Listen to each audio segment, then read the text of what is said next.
Hello, my name is Gavin Whitmore, 38 years old, currently a federal judge in Colorado. I live a life that many might look at and think is enviable. A modest but cozy home in the suburbs of Denver, a respected career, and a reputation built on integrity. But if you ask me about the journey to get here, I would tell you a story that is far from easy. A story of heartbreak, rejection, and moments when I had to question whether I truly belonged anywhere.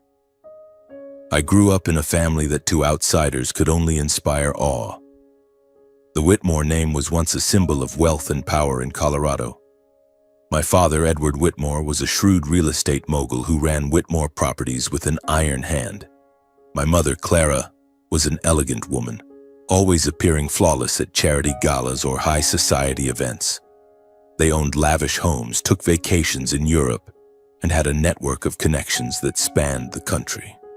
But behind that glamorous facade was a truth only those inside the family understood. Our family was never truly a home. As the eldest son, I was born with the expectation that I would inherit my father's empire. From a young age, I heard stories about my grandfather, who started with a small office in Boulder and turned it into a corporation worth hundreds of millions of dollars.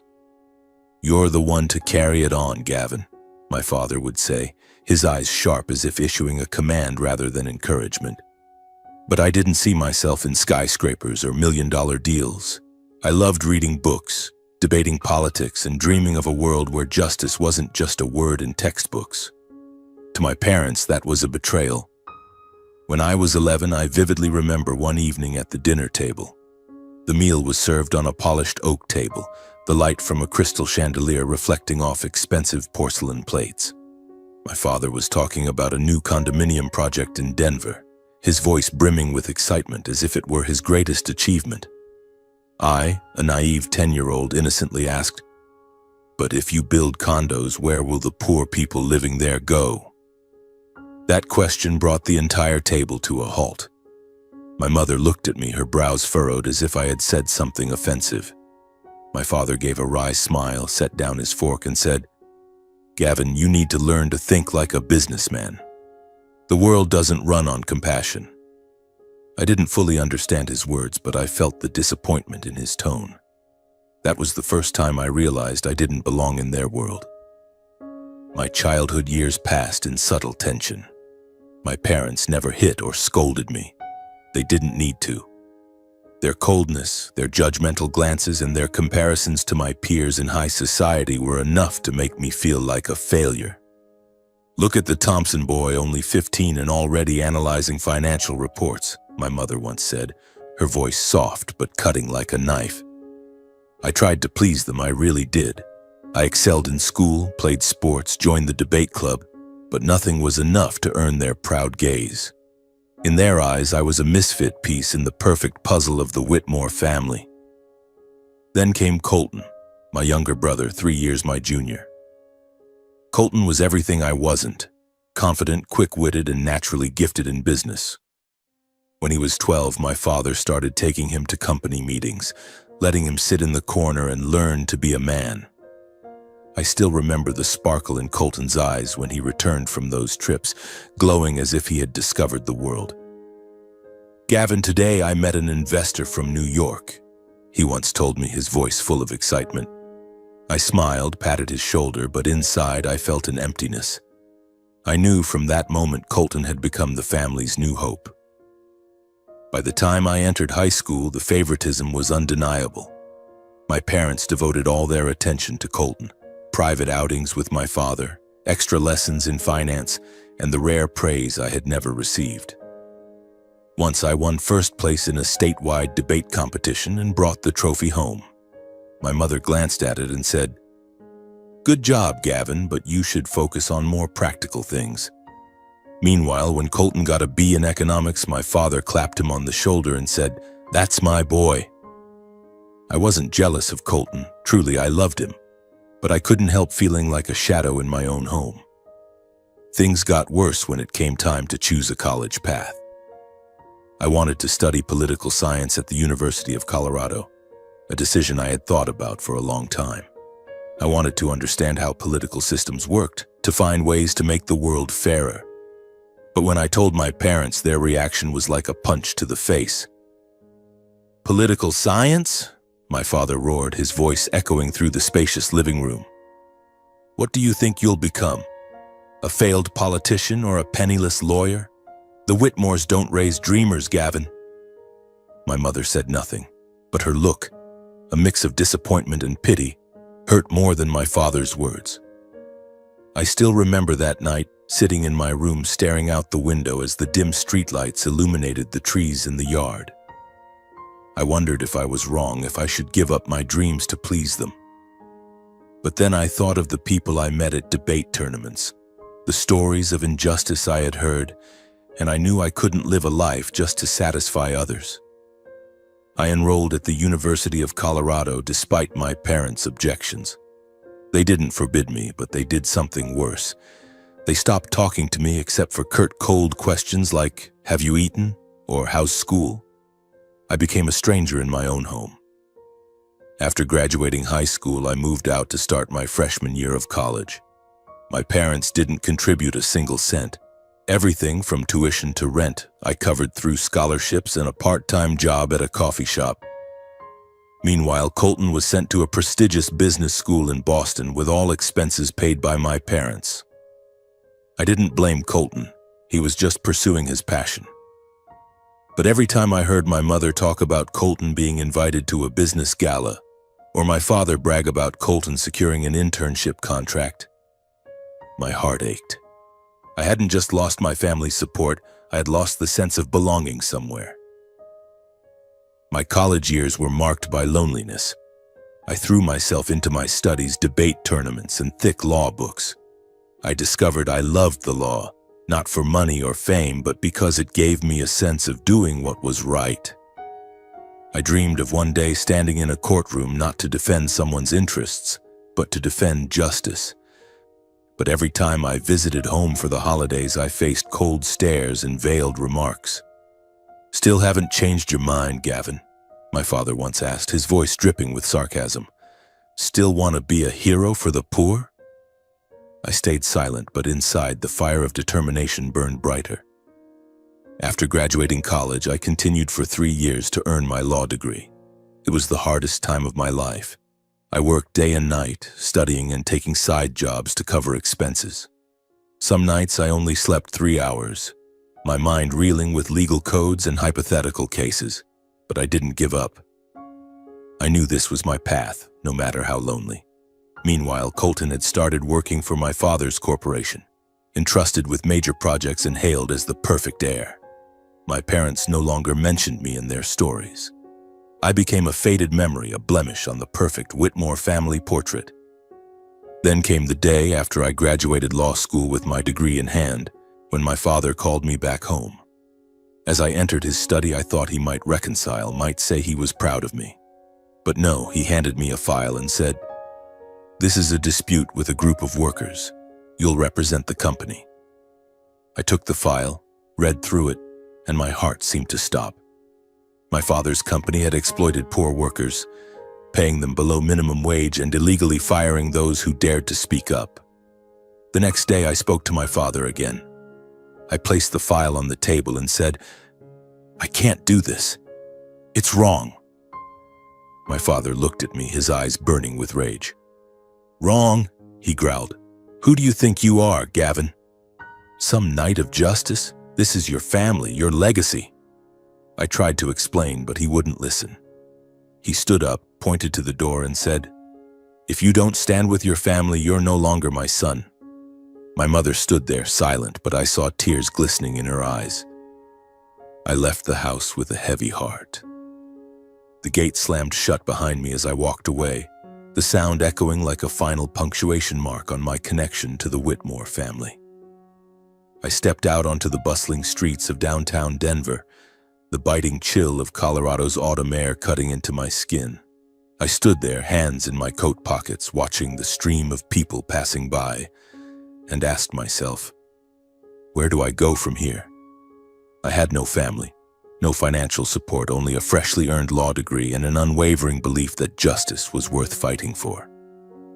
That was the beginning of the next 7 years of my life. 7 years of independence, full of challenges, but also the time that shaped me into the person I am today. The first days after being cut off by my family felt like I was floating between the lines of freedom and loneliness. I moved into a tiny apartment in the suburbs of Denver, where peeling walls and the musty smell of old carpet reminded me of the distance between me and the lavish mansions of my family. My savings were only enough to cover a few months' rent, so I started looking for work immediately. I applied to a small law office downtown that specialized in civil cases for low-income clients. It wasn't a glamorous job. The office was on the third floor of a creaky old building, the elevator squeaking with every trip, and my colleagues were young lawyers struggling just like me. But it was there that I found my purpose. On my first day, I was assigned a case involving a single mother who had been evicted by her landlord for failing to pay rent. I sat across from her in a cramped meeting room, listening as she spoke about her two young children and the sleepless nights filled with worry. "I don't know what to do, Mr. Whitmore," she said, her voice trembling. I looked into her eyes, and for the first time I felt that the law wasn't just dry text in books. It was a tool to change someone's life. I worked day and night on that case, researching Colorado housing laws, digging for legal precedents, and in the end, we won. The mother hugged me, tears streaming down her face, and said, "Thank you, I never thought I had a chance." In that moment, I knew I had chosen the right path. But life wasn't always full of sweet victories. There were days when I worked myself to exhaustion, returning to my cold apartment wondering if I had the strength to keep going. My meager salary, piling bills, and long nights sitting alone with a cold cup of coffee sometimes made me think back to my days in the Whitmore household.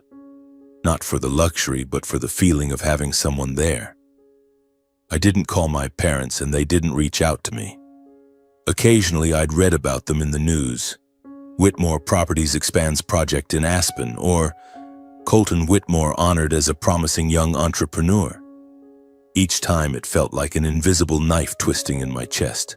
But I told myself, I don't need them. I'll make it on my own. For the first 3 years, I worked like a machine. I took on every case, no matter how small, from contract disputes to defending exploited workers' rights. I learned how to listen, how to argue in court, and how to stand my ground against seasoned lawyers who saw me as a naive young man. But I wasn't naive. I had a fire inside me, a fire forged from years of being belittled by my family, from my father's words that I'd never succeed. Each case I won brought me closer to proving them wrong. By the 4th year, my reputation began to spread in Denver's legal community. People started calling me the poor man's lawyer, a nickname I was both proud of and amused by. I didn't work for fame, but I couldn't deny the satisfaction of earning my colleagues' respect. One day, I was invited to a legal conference in Boulder. It was the first time I stood before hundreds of lawyers and judges, speaking about the role of the law in protecting the vulnerable. When I finished my speech, the entire room stood and applauded. An elderly judge, Harold Grayson, approached to shake my hand. "You have the makings of a judge, Gavin," he said, his eyes sharp but warm. "Keep going and you'll go far." Those words were like a gust of wind filling my tattered sails, giving me the strength to press forward. In my 5th year, an unexpected opportunity arose, a position as a state judge in Colorado. It was a turning point I hadn't dared to dream of. The application process was grueling. Intense interviews, questions about professional ethics, and doubts about whether I was too young for the role. But I made it through, thanks to my robust track record and recommendations from colleagues. The day I received my appointment letter, I sat in my small apartment, holding the letter in my hands, and cried. Not out of sadness, but because I realized how far I'd come. From a boy deemed a failure by his parents, I was now a judge, someone with the power to decide the fate of cases and people. Being a judge was different from being a lawyer. Sitting in the judge's chair, I felt the weight of responsibility on my shoulders. Every ruling was a test of fairness, of holding fast to principles under pressure. Some cases kept me up at night, like one involving a father accused of theft to feed his children. I had to balance compassion with the law, weighing the chance to give him a second chance against the need to uphold societal order. But with every ruling, I reminded myself, this is why I chose this path, to uphold justice, not to please anyone. Over those 7 years, I didn't just build a career, I built a new life. I made friends with colleagues who shared my belief in justice. I got involved in community activities like teaching law for free to high school students in poor neighborhoods.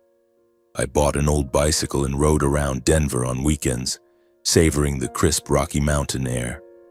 I learned to cook, mostly unsuccessfully, and found joy in simple things like reading by the window on rainy days. But no matter how full my life became, there was still an emptiness inside me. I no longer had contact with my family, but I couldn't deny that I missed them. My mother, Colton, and strangely, even my father. Occasionally, I'd hear about Colton through the news. He had become the vice president of Whitmore Properties, hailed as a rising star in the business world. My parents seemed to have placed all their faith in him, as if I had never existed.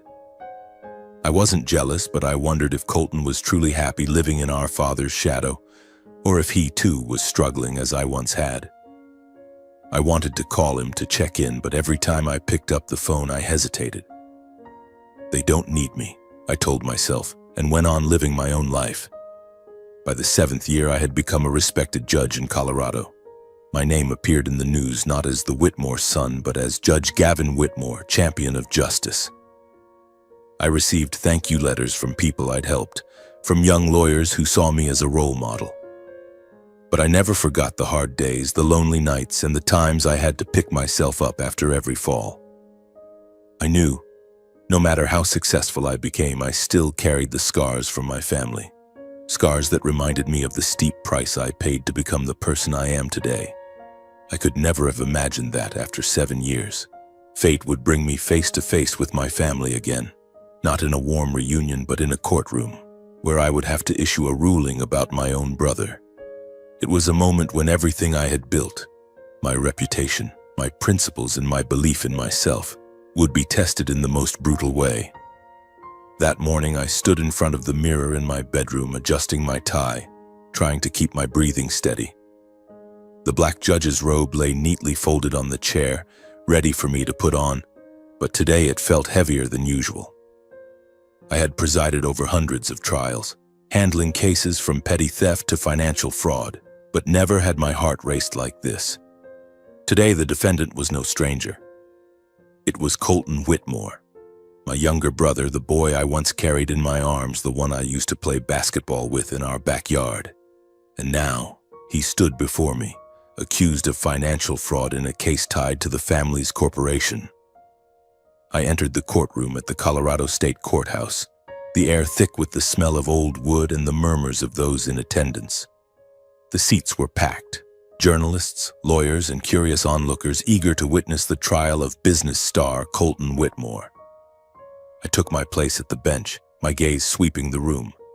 And then I saw them, my father and mother, seated in the front row. My father, Edward Whitmore, still exuded authority in his expensive suit, but his face was more haggard than I remembered. The lines around his eyes deeper. My mother, Clara, looked smaller, her hands clasped tightly together, her eyes flickering between anxiety and hope. They didn't look at me, not a nod or a glance of acknowledgement. I was the judge, but to them I was still the traitor. I struck the gavel and the trial began. The prosecutor stood, delivering the charges with a sharp tone. Colton was accused of manipulating Whitmore Properties' accounting records, funneling millions of dollars into offshore accounts to evade taxes and conceal illicit profits. The evidence included emails, bank documents, and testimony from former employees. I listened, taking notes, but my mind kept drifting to old memories. Images of Colton at 10, running after me in the park, laughing loudly when I let him win a race. How had he come to this? Colton's defense attorney, a confident middle-aged man, argued that it was merely an accounting error and that Colton had no criminal intent. But I looked into my brother's eyes at the defendant's table and saw something off. Colton was no longer the carefree boy of our childhood. His gaze was evasive, his shoulders slightly hunched as if carrying an invisible burden. I wondered, was this the price of living under our father's expectations? The trial stretched through the day with tense arguments from both sides. I maintained a calm exterior, but inside I was waging a fierce battle. Each piece of evidence felt like a knife, not just to Colton but to the entire Whitmore family, to the legacy my father always boasted about. When the court recessed, I retreated to my chambers, closed the door, and sat down, my hands cradling my head. I wanted to scream, to call Colton and ask, "Why, little brother? Why did you let things go this far?" But I couldn't. I was the judge, and my duty was to uphold justice, not to let emotions sway me. On the second day, I received a message from the court clerk. "Someone wishes to see you, Judge Whitmore." I nodded, assuming it was a lawyer or witness. But when the door opened, my mother walked in. She wore a simple gray sweater, far plainer than the glamorous dresses of her past. "Gavin," she said, her voice trembling, "I just want to talk to you for a moment." I gestured for her to sit, but my heart tightened. This was the first time I'd spoken to her in 7 years. "Are you doing well?" she asked, her eyes searching as if looking for the boy I once was. I nodded, replying curtly, "I'm fine, Mom." She was silent for a moment, then said, "Colton, he didn't mean it, Gavin. He was just under pressure. Your father, he put too many expectations on him. You know that, don't you?" I looked at her, struggling to keep my voice steady. "Mom, I can't discuss the case. I'm the judge." She nodded, but her eyes were pleading. "I just want you to remember that Colton is your brother. Family is everything, Gavin." I didn't respond, only stood, opened the door, and said gently, "You should return to your seat.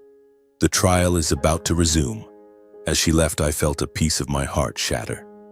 But I knew that if I let emotions take over, I'd lose myself. On the third day, my father made his move. Not directly, but through an intermediary. Harold Grayson, the retired judge who had once praised me years ago. Grayson entered my chambers with a friendly smile, but I sensed something was off. "Gavin," he said in a low voice, "I hear you're handling a big case. You know, a judge's career sometimes depends on how you handle sensitive situations." I furrowed my brow and asked bluntly, "What do you mean?" He chuckled, patting my shoulder. "Just advice, young man.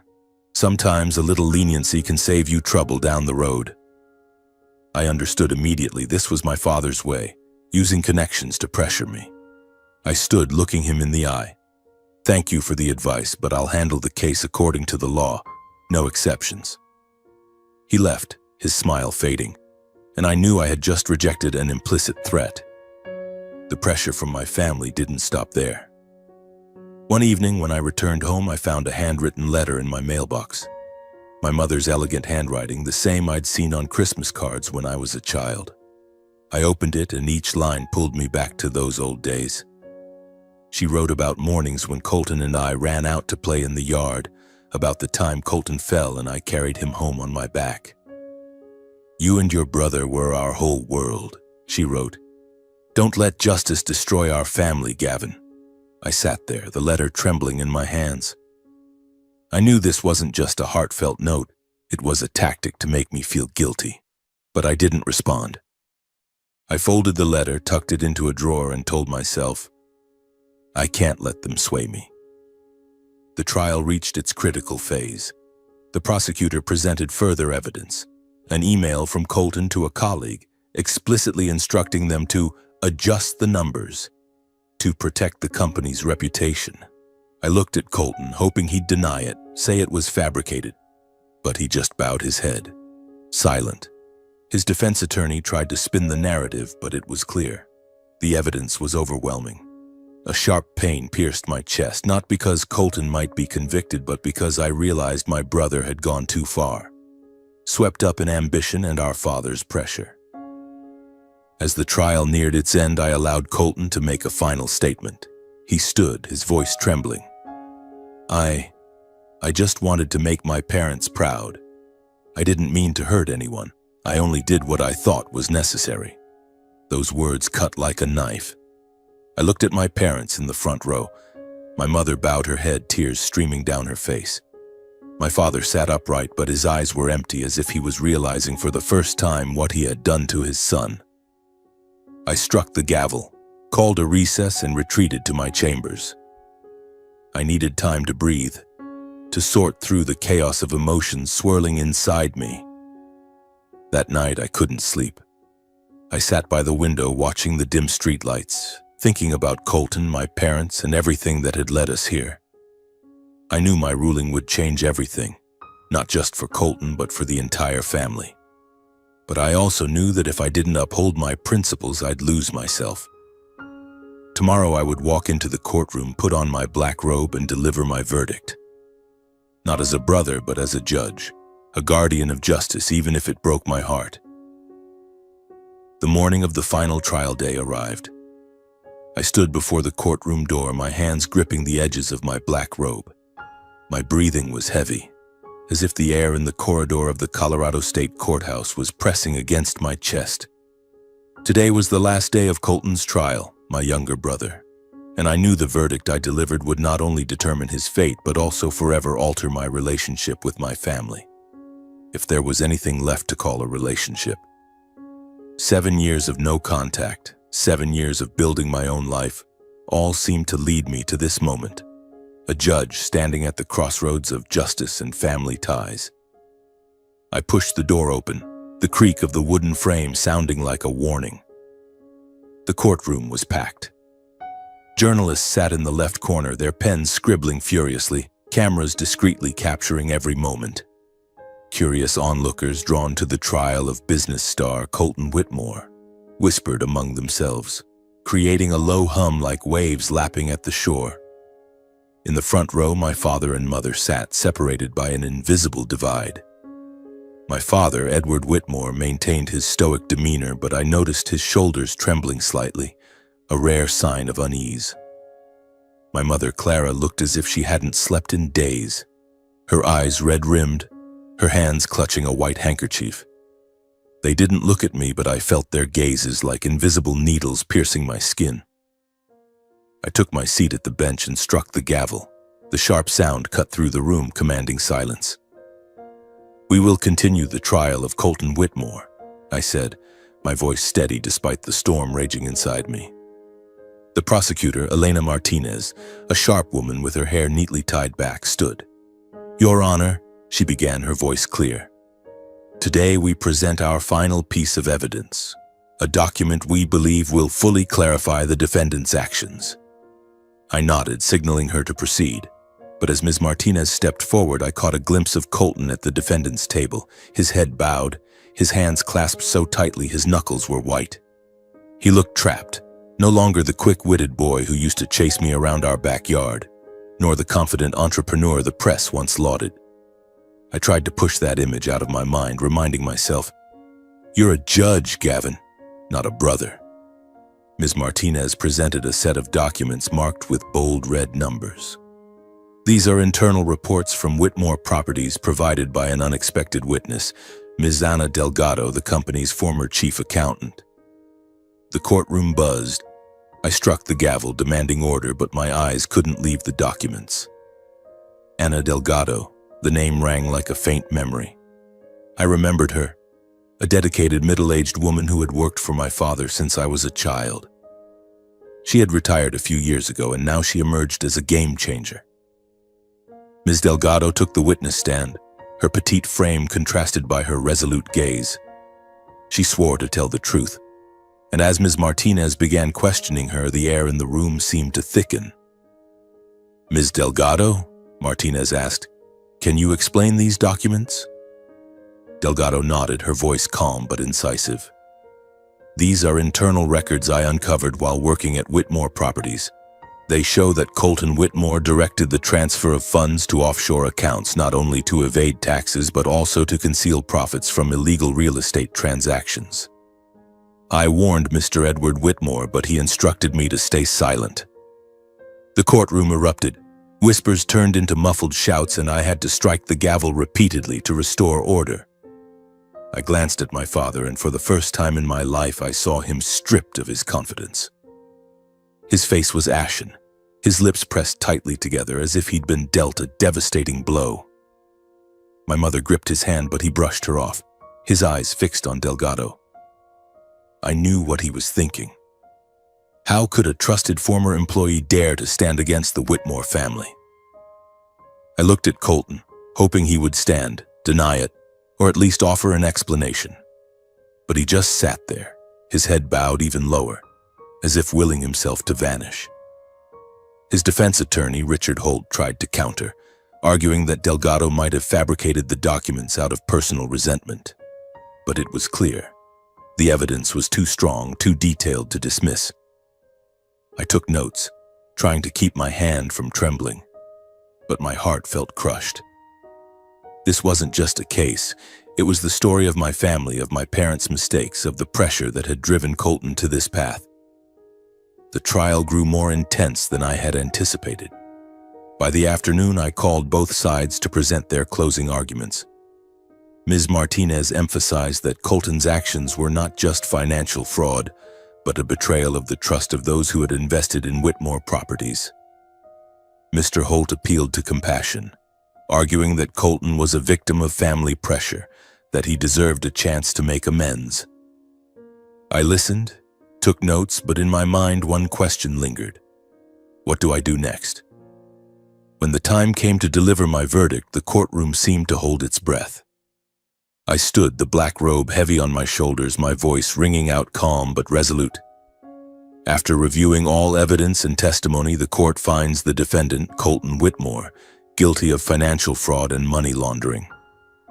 Under Colorado state and federal law, the defendant is sentenced to 3 years in prison and ordered to pay $2.5 million in restitution to the affected parties. I paused, looking directly at Colton.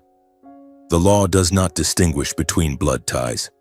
Justice must be served. The room fell silent, broken only by my mother's sobs. Colton's shoulders shook, his head bowed. My father stood abruptly and stormed out of the courtroom without a glance in my direction. My mother remained, cradling her face as if her world had collapsed. The press began scribbling frantically, and I heard whispers.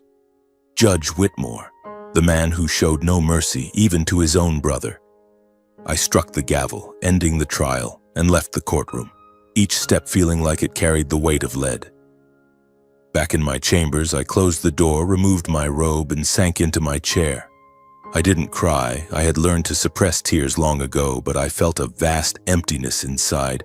I had done the right thing, I knew that. But why did it hurt so much? I looked out the window, the late afternoon sun casting rays over Denver's skyscrapers, and wondered, will my family ever understand that I did this not out of hatred, but out of belief in justice? That night, I didn't go home right away. I drove to the outskirts of town, stopping on a quiet road near the Rocky Mountains.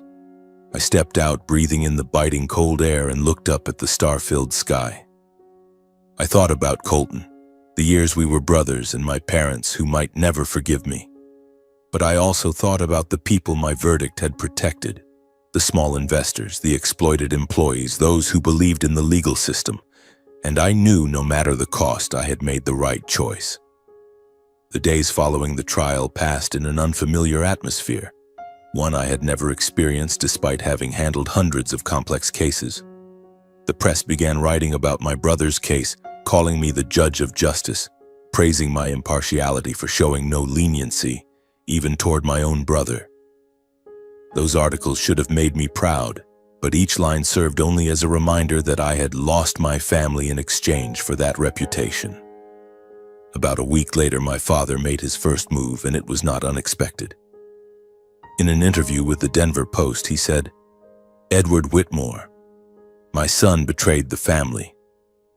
I sat at my breakfast table, a cold cup of coffee in hand, reading each line in the newspaper. "Gavin chose to side with the law over his family," my father said. "He thinks he's a hero, but he's just a selfish man who destroyed the legacy we built." Those words didn't surprise me, but they still cut into my heart like a blade. I was used to my father's criticism, but this time it was public, laid bare for the world to see. He called me a traitor, as if I had deliberately hurt the family, as if I hadn't endured sleepless nights to reach that verdict.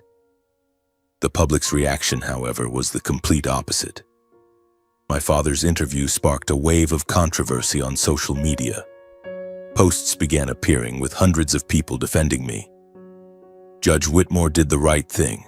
Justice has no room for favoritism. One account wrote, Edward Whitmore should reflect on how he pushed his son onto the wrong path instead of blaming the one upholding the law. I'm not one to browse social media, but my court clerk Sarah printed out a few posts and handed them to me. You should read these, she said, a slight smile on her lips. The people are on your side. I smiled back, but inside I felt no triumph. The public's support couldn't fill the void left by my family. My mother reacted very differently. She didn't go to the press or publicly criticize me like my father. Instead, I received a phone call from her. I hesitated, but finally picked up. Gavin, her voice came through, frail but warm. Can I see you? I was silent for a moment, my heart racing. After 7 years of no contact, after everything that happened in the courtroom, I wasn't sure I was ready to face her. But I agreed. This afternoon at the cafe on 16th Street, I said, my voice dry. The cafe was a place I often worked at on weekends, a quiet little corner with red brick walls and the rich aroma of roasted coffee. When I arrived, my mother was already there, sitting by the window with a cup of tea in front of her. She looked much older than the last time I saw her in the courtroom, her hair grayer, her shoulders frail in a beige sweater. As I sat down, she looked up, her eyes seeming to hold 1,000 unspoken words but unsure where to begin. Are you doing well, Gavin? She asked, her voice gentle like when I was a child. I nodded, not wanting emotions to take over. I'm fine, Mom. She smiled, but it was a sad smile. I've read the articles about you, she said. They call you a hero. But I know it wasn't easy for you. I didn't respond, just stared at the coffee cup in front of me, waiting. I knew she hadn't come just to chat. She took a deep breath and said, I was wrong, Gavin. Your father and we put too much pressure on you and Colton. I thought that if we pushed you onto the path we chose, you'd be happy. But I was wrong.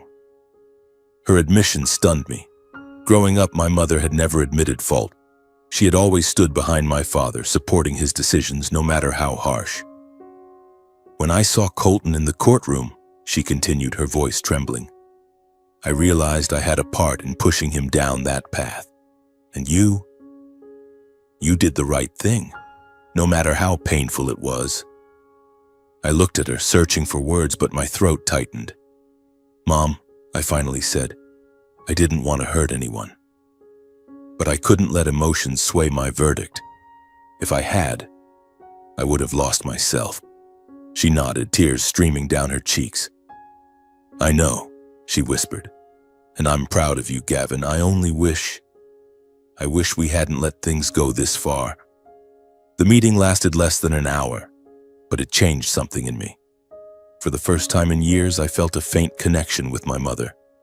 Not a full reconciliation, but a sign that she was beginning to understand me, to understand what I had fought to uphold. As we parted, she took my hand, squeezed it gently, and said, I'll always be here if you need me. I didn't respond, but I nodded. And as she walked out of the cafe, I felt a part of the burden in my heart lift. 2 years have passed since Colton's trial, and my life has changed in ways I never could have anticipated. I still live in my small apartment in the suburbs of Denver, still ride my old bicycle along tree-lined streets on weekends, but I am no longer the Gavin Whitmore of 7 years ago, the one who struggled to prove his worth. Now I am a federal judge, a significant milestone in a career built on sweat and tears. But beyond the title, I have found an inner peace, a sense of freedom I didn't know I needed until I lost my family. The day I was appointed as a federal judge was an unforgettable milestone. The ceremony took place at the federal courthouse in downtown Denver, a majestic building with marble columns and a solemn atmosphere. Colleagues, friends, and even people I had helped through past cases were there. applauding as I stepped up to receive my appointment letter. Among them, I saw my mother sitting in the third row wearing a simple light blue dress, a faint smile on her lips. She came alone. My father was absent and I wasn't surprised. But her quiet presence was enough to warm my heart. After the ceremony, my mother approached me, her hands trembling as she hugged me. "Gavin," she said, her voice choked with emotion, "I'm proud of you. You chose your own path, and I admire you for it." Those words, simple but sincere, were something I never thought I'd hear from her. I hugged her back, feeling the warmth of an embrace I had longed for since childhood. "Thank you, Mom," I whispered. And for the first time in years, I felt I could forgive not just her, but myself as well. In the 2 years following Colton's trial, I regularly visited him in prison. Those visits were never easy. Colton, now nearly 2 years into his sentence, kept a distance from me. He sat across from me behind thick glass, his eyes empty, often responding with short phrases. "I'm fine," he'd say whenever I asked, but I saw the bitterness in his gaze, as if he blamed me for everything that had happened. Once I brought an old photo of us taken during a summer vacation on a California beach, hoping it would stir some warm memories. "I miss those days," I said, sliding the photo through the slot. Colton looked at it for a moment, then pushed it back, his voice cold. "Those days don't mean anything anymore, Gavin. You chose justice over me." His words cut like a knife, but I didn't argue. I just nodded, said, "I'll be back next month," and left, carrying an indescribable pain. Still, I didn't give up on Colton. I kept visiting, bringing books, telling him about the cases I was handling, and sometimes just sitting in silence with him. I held on to a faint hope that one day he would understand I didn't convict him out of hatred, but because I believed justice was the only way for him to face and amend his mistakes. What comforted me was that my mother began to re-enter my life. She occasionally sent emails asking about my work, my health, and sometimes sharing updates about her visits to Colton. Once she invited me to dinner at the old restaurant our family used to frequent when I was a child. We sat across from each other, eating the steak I used to love, and for the first time we talked like friends, not as mother and son divided by invisible barriers. "It took me years to understand you, Gavin," she said, her eyes glinting with regret. "But I'm happy you found your path." I smiled, took her hand, and said, "I'm happy you're here too." But with my father, the door to reconciliation remained firmly shut. He lived in his own world, one where the Whitmore legacy was everything, and I was the traitor who destroyed it. I didn't try to reach out to him, not because I didn't want to, but because I knew he wasn't ready. Perhaps one day he'll look back and realize that family isn't about reputation or power, but about love and understanding. But I don't wait for that day. I've learned to live without his approval. Now, as I sit in my office at the federal courthouse, looking out at Denver's skyscrapers and the misty Rocky Mountains in the distance, I reflect on my journey. I went from a boy deemed a failure by his family to a lawyer fighting for the vulnerable, to a respected federal judge. But my legacy isn't in titles or glowing articles. My legacy lies in the fair rulings I've made, the lives I've touched, and the lessons I've learned from my own scars. My journey hasn't been easy. There were nights I lay awake wondering if I could have done things differently, if I could have saved Colton from his wrong path or made my father understand that justice isn't betrayal. But I've learned that you can't change others, only live true to yourself.